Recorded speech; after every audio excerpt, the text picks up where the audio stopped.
presenting it. That got me super emotional. Thank you, Jessie. You're welcome. I love you, my best friend.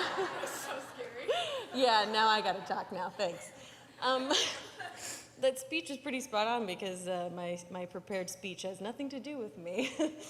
I am so grateful to be up here to receive this award so I cannot thank my family and my team and instead talk about something that's really important to me.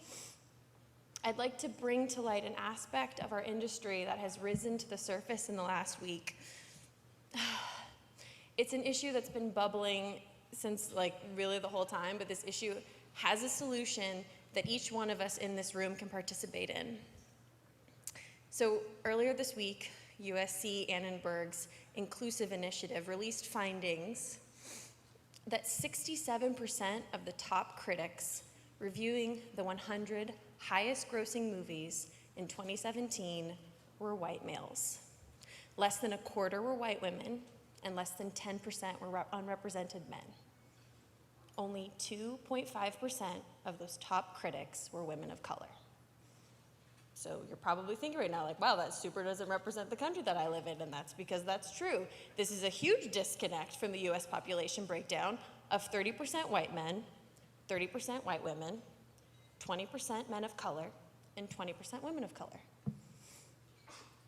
So why does that matter? Why am I up here giving you statistics when I could be spending this time talking about my publicist, Lindsay, who I love, and thank you so much for bringing Jessie up here and making me super emotional while I rattle off percentages of people.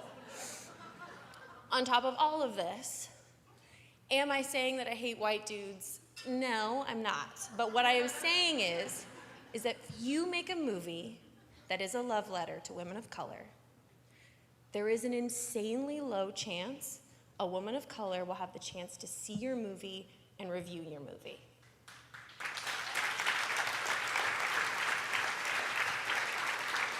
And this is also not to mention other people besides white dudes like Star Wars and would love the opportunity to do a set visit.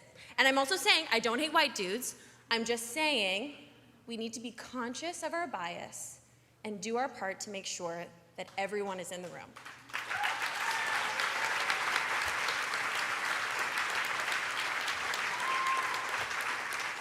It really sucks that reviews matter, but reviews matter. Good reviews out of festivals give small independent films a fighting chance to be bought and seen. Good reviews help films gross money. Good reviews slingshot films into awards contenders. A good review can change your life. It changed mine. Our industry has gone through a major growth. Thank you for clapping for my good reviews. I love that review. It's so excited to be yeah, that one time. Our industry has gone through a major growth. We are expanding to make films that better reflect the people that buy movie tickets, but they are not allowed enough chances to read public discourse on these films by the people that these films were made for. I do not need a 40-year-old white dude to tell me what didn't work for him about A Wrinkle in Time. It wasn't made for him. I want to know what that film meant to women of color, to biracial women, to teen women of color, to teens that are biracial. And for the third time, I don't hate white dudes. These are just facts. These are not my feelings, and I'm really sorry, Lindsay. Please don't kill me.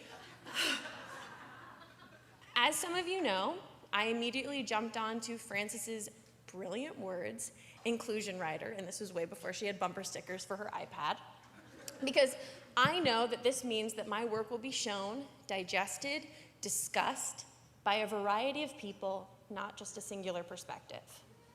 I want to know what my work means to the world, not a narrow view. Thanks, Mom.